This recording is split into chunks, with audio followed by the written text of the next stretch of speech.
Good afternoon and welcome to Pay Entry's weekly webinar. Um, I am Kathy Graham and I'm going to be talking to you today about independent contractor rules. A lot of people use independent contractors and they are not using them in the way that they should, and a lot of people are definitely using them the correct way. So let's just decide which you are today. I will be talking to you today about the rules that the three different agencies have, and we'll get into that in a minute. But a little housekeeping up front. This will be recorded, this session, and there's also a handout at the bottom of your screen. One handout for you today. It's a copy of this presentation. You will also receive, after this session is over, a copy of the recording, and it will be posted on our website at payentry.com tomorrow. Now, one thing I want to reiterate is that we are not attorneys. I'm not an attorney. In my next life, I will be, but not this life. And so what I'm doing today is giving you an overview of the information and not legal advice, and just to let you know. Throughout the presentation, you can certainly ask questions, type them into the questions box, and then at the end, we will go through those each one by one. If you have a question that you want to ask after the session, you can send me an email and I'll be happy to respond to you.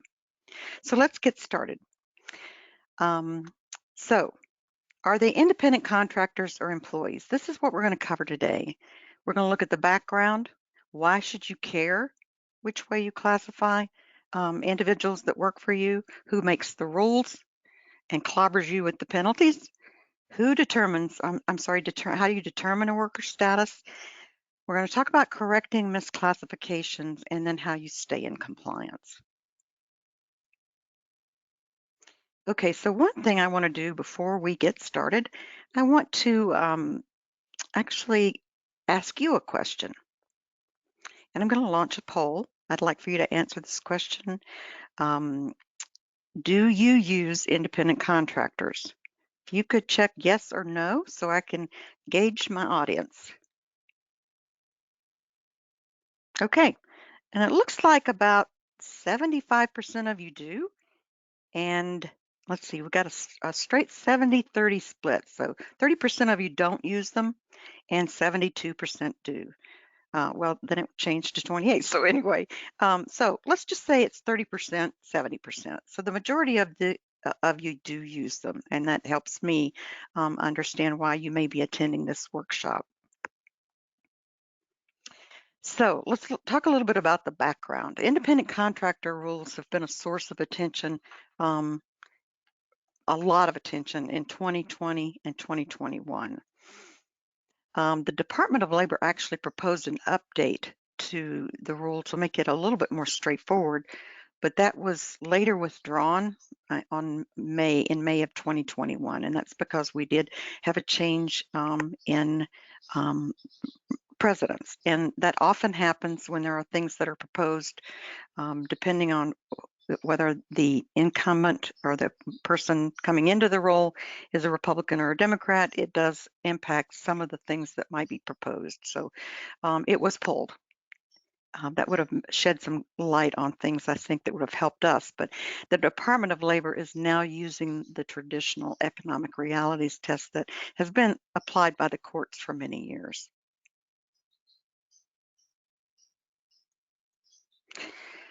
The IRS uses its own test and factors when evaluating that relationship. And also the National Labor Relations Board gets involved. They actually are working on a proposal right now to change their rules. So there is some activity there, not from the DOL or the IRS, but from the NLRB. So why should you care? What difference does it make? Well, let's look at the basics here. Employees are paid a wage or a salary for a predetermined number of hours on a weekly basis or biweekly basis, and may be entitled to overtime pay if they're hourly or non-exempt. An employee must pay federal, state, and Social Security taxes. and they're entitled in most cases to your employee benefit plans. There are some Affordable Care Act rules that mandate health insurance offerings, but for the most part, when you offer a benefit plan, you're offering them to your employees. Employees generally, based on their seniority, can achieve increasing benefits like paid sick leave, vacation, or retirement plan benefits. So that's an employee.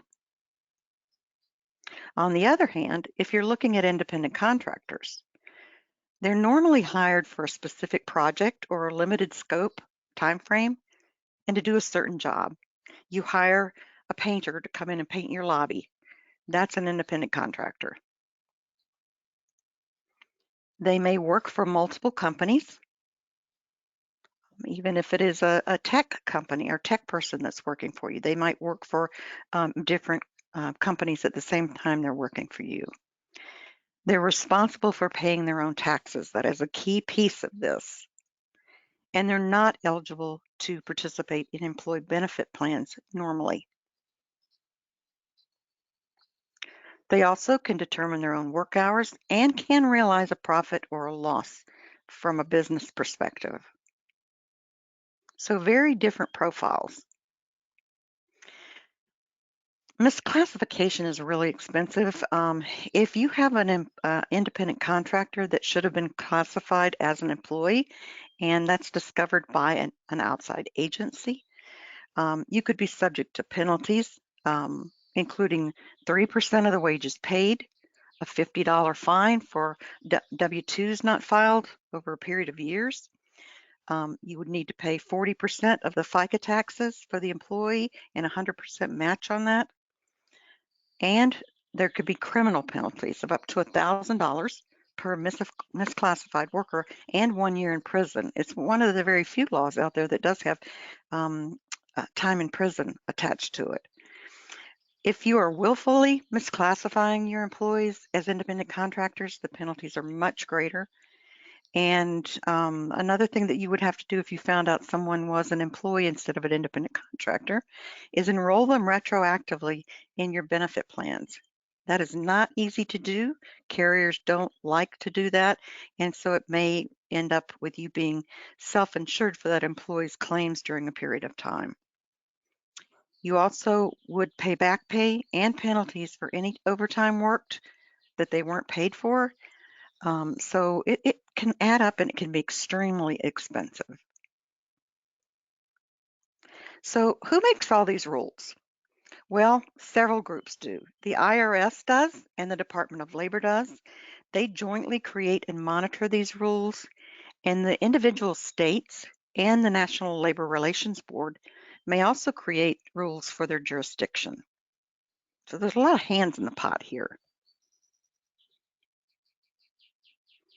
From an IRS perspective, why do they care how you classify individuals? Well, it's easy. Taxes. If you classify someone as an independent contractor, they're not getting payroll taxes that you would have to pay on an employee. So there's a loss in revenue from an IRS standpoint. The IRS uses a test that has 3 factors in it to determine whether or not the person that you're using as an independent contractor is truly an independent contractor. The test has behavioral control, financial control, and the relationship of parties. So they look at 3 things. The first thing they look at is behavioral control. The worker is an employee when the business has the right to direct and control the work, even if you don't exercise that right.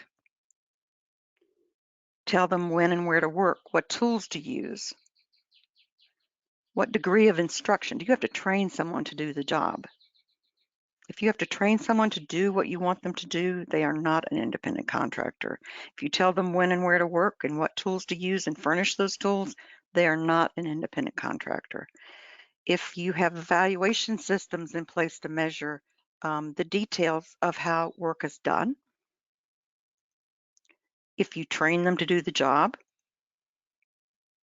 Let's back up just a minute here. All of these things, if you can say you don't tell a person when and where to work, what the degree of instruction or how they're doing on the job, and you give them a grade on it, or you're evaluating their progress as they go along and you have to train them to do it, that's the first sign that they're not an independent contractor, because you do that kind of thing with employees. As far as the second piece of the IRS test, the financial control piece, does the individual have a significant investment in the equipment that they use? Do they have unreimbursed expenses? Is there an opportunity for that person to sense a profit or a loss? Are there services available to other companies outside of yours? And how do you pay them? If you pay them a lump sum for a project that's done, that they're more likely to be a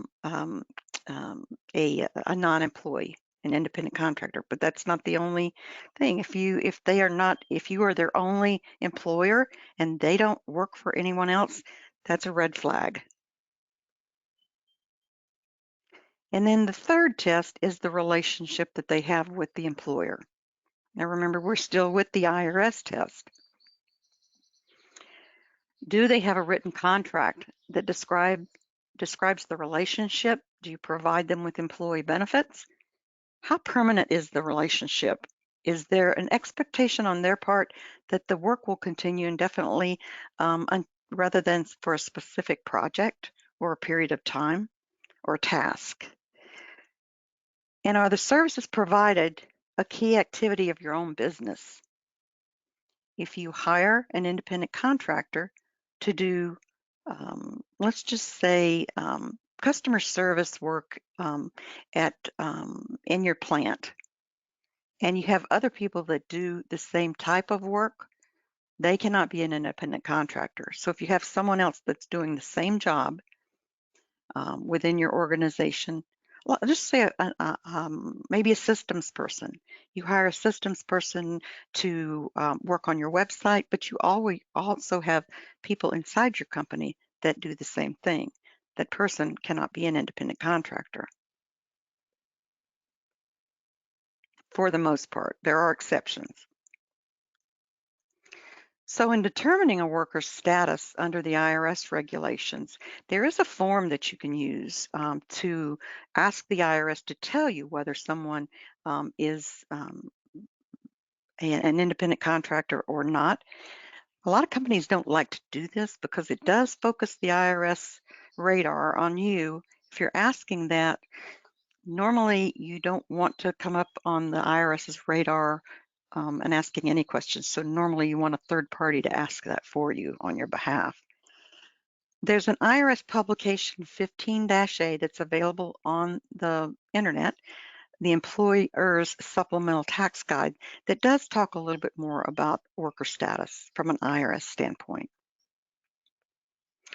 So the next area of agency that rules on these kinds of things is the Department of Labor. And why do they care about independent contractor status? Because a misclassified employee is usually denied access to things that employees should be offered in the workplace and under the laws. Minimum wage, for example, so that means overtime compensation, family and medical leave if your company's big enough. For state benefits also, there are state leaves now that come into play. Unemployment insurance and safe workplaces, all of those things are key. And the Department of Labor doesn't care as much about the revenue because they don't generate revenue off of this, but they do care that the employee is not being, or the independent contractor is not getting the benefits that they are supposed to get under the law. It generates substantial losses to agencies like the State Unemployment Division, Workers' Compensation, and lower tax revenues for the state.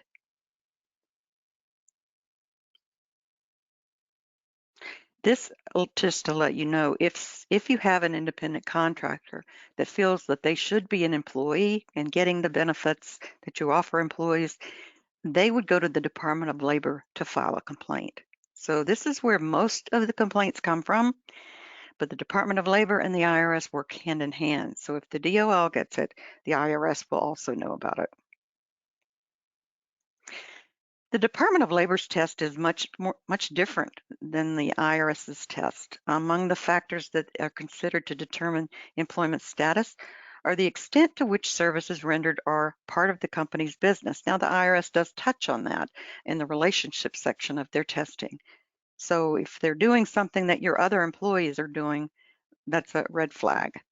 How permanent is the relationship? Also mentioned in the IRS test. The amount of the contractor's investment in their facilities and equipment. Do they have their own equipment or do you furnish it? That's also in the IRS test. The nature and the degree of the control by the company. If you tell them they have to be there from 8 to 5, they can clock out for lunch at 12 and come back in an hour. You give them instructions on how to do that. That's what we call control. The contractor's opportunity for profit and loss. Normally, a true independent contractor will say, we'll do this project for X, and if they spend more money and don't make as much profit, that's their problem, not the employer's. And the amount of open market competition with others. Do they provide their services for other companies, or are they open to doing that? And the degree of independent business operation and organization. I mean, are they set up as their own company? There are lots of factors there. So the factors that are immaterial to the Department of Labor are, number one, where is the work performed? That doesn't matter. They can be virtual or they can be on your doorstep. They don't care if you don't have a formal employment agreement. Most companies don't have employment agreements with their employees, but they do have agreements with independent contractors. Whether or not that person who is an independent contractor is licensed, it doesn't matter. And how do you pay them? So those are key things that the department looks at and says, we don't care about that. Here's a really interesting chart that I got off of the Department of Labor's website. And looking at an employee or independent contractor, and you can go down this list and kind of run through these, and if you have any independent contractors, ask your question, which side of this chart do they fall on?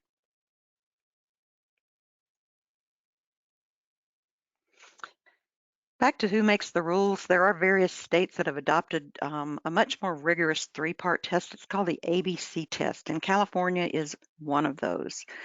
California AB 5 was passed in 2019, and it covers for wage orders, labor code, and unemployment insurance code. That's not the same in every state, but you have to pass all of the three criteria, and that is that they are free from control of the hiring entity. They perform work that's outside the usual course of the hiring entity's business, and so all three, they're customarily engaged in independent trade, an occupation, or a business. So you're looking at this, and this is very tight, and this has been rolled out to several states. I believe that I thought I had the listing here, but I don't. California is one of them. If you want to know that if your state is covered in this, please reach out to me, and I'll make sure you get a list. But there are about 12 states that are included in this. Or I'm sorry, not included, but use this ABC test to determine. So real tight, three pieces, and one of the key things, there was a big court case in California about truckers, that companies were hiring truckers that were independent contractors, but they were driving their trucks, delivering their goods, etc., and that resulted in some subsequent clarification of that. But you need to be really careful if they're doing something that other employees within your company are doing too. So what do you do to correct misclassification? Well, first of all, you need to change their status to employee. Secondly, you can enter into what we call a voluntary correction program unless you're currently under audit. If they've already come in and said, we want to see your files, you can't do that. And the benefit of entering into a voluntary correction program is that you would be able to avoid some penalties because you're doing this on a voluntary basis. The penalties would not be as great. There are still penalties, but there's a fee to file it, and there are some other fees that come about with it, but it's much less expensive than having the IRS or the Department of Labor on your doorstep or in your office auditing all of your files to see to look at your employee classifications.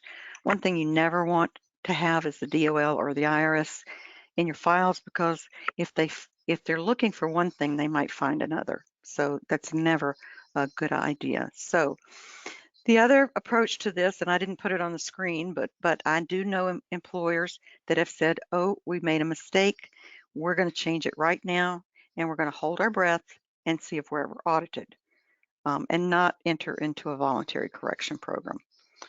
Chances are, if nobody's complaining, there may not be an issue there, but it all depends on the state that you're in, the climate at the time, and other things. If your company is in an audit for wage issues, they will probably look at this also. So if you feel lucky, you can just hold your breath and make the change now and see what happens going forward. The penalties, of course, would be much greater if you don't take care of it as you go forward.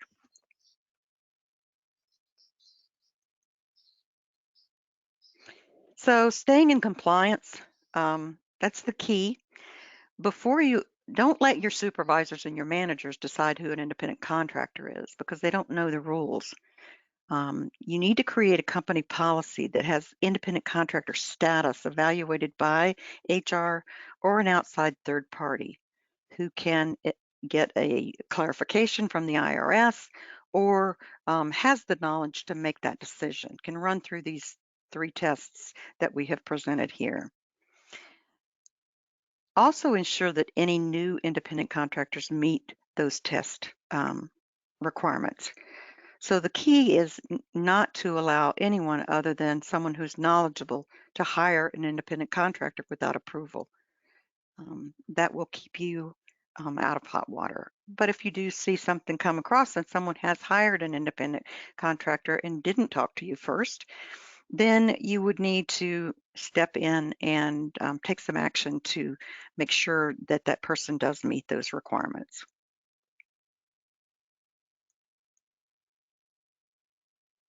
So that's the end of our presentation today.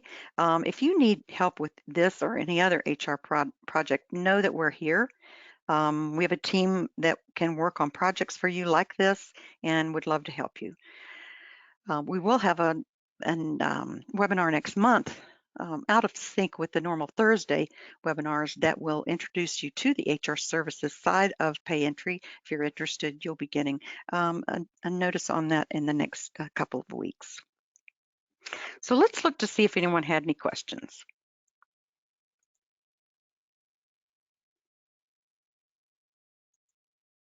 Okay, we have a few here. Let's just, whoops, let me go back here. I'm advancing the wrong thing.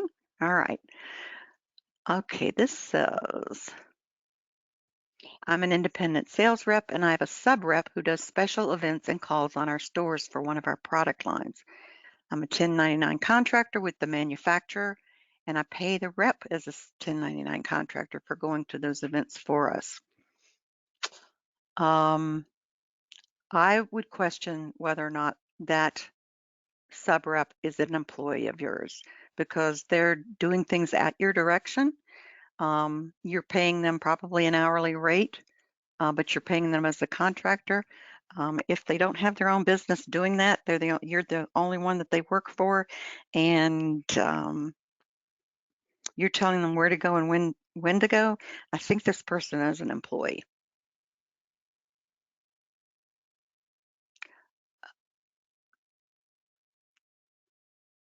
Okay, let's see. Question more related to 1099 NEC requirements.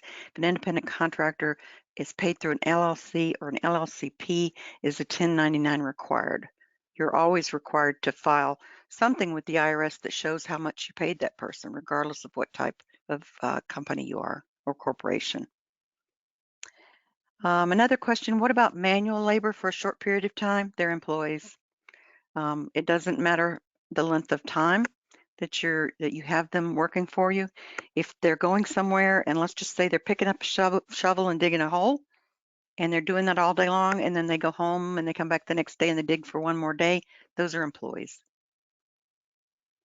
You cannot pay them as 1099s. And I think that was the last question. Let me just check here. Oh, nope. Any quick thoughts on substitute teachers? I would have to look into that. Sometimes the professional side is a little bit different. I do believe that substitute teachers are not 1099s, but I will get back with you on that, Jeff.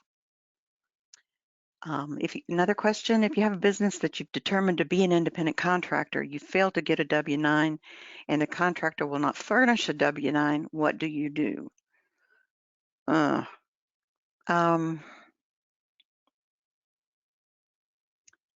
Robert, I'm going to have to look into that for you. That's more of a tax question than it is an HR question.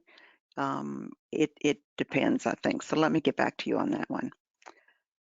Next question, I have a new person working for me 8 hours a week remotely, mostly on their own time. We're a nonprofit, and this person is helping up with events and grants. Her hours are sometimes inconsistent.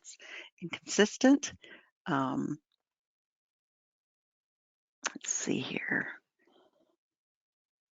Sometimes she works 8, other weeks she does not. Should she be an employee? Yes, she is an employee. Here's another question. We are a nonprofit paying independent contractors whose several own partnership to whom we pay. Thoughts on changing your workforce to independent contractors, currently all classified as employees? I think that's 2 different questions. The first one was, we are nonprofit paying independent contractors who own several partnerships to whom we pay. Laura, I'm not quite clear on what the question is, so if you could email me, that would be great, and I'll answer the question. Here's another one, thoughts on changing your workforce to independent contractors, currently all classified as employees. Healthcare facility, I would not do that. You run the risk because of if they're all working for you right now as employees, changing them to independent contractors may look like you're trying to avoid tax liability.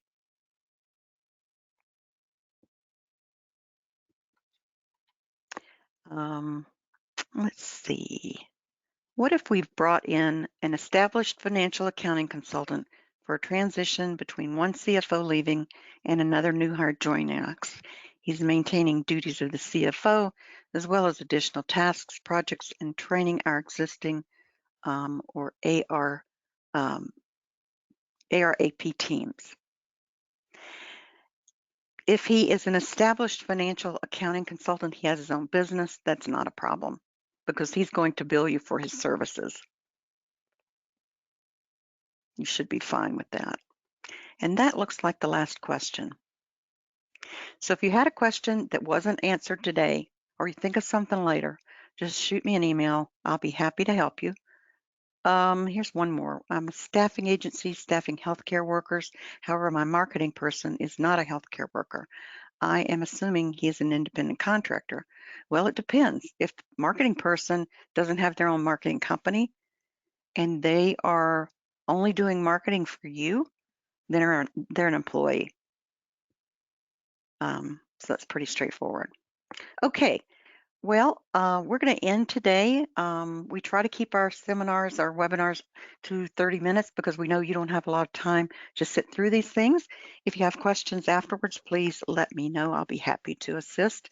We're here when you need us. Thanks.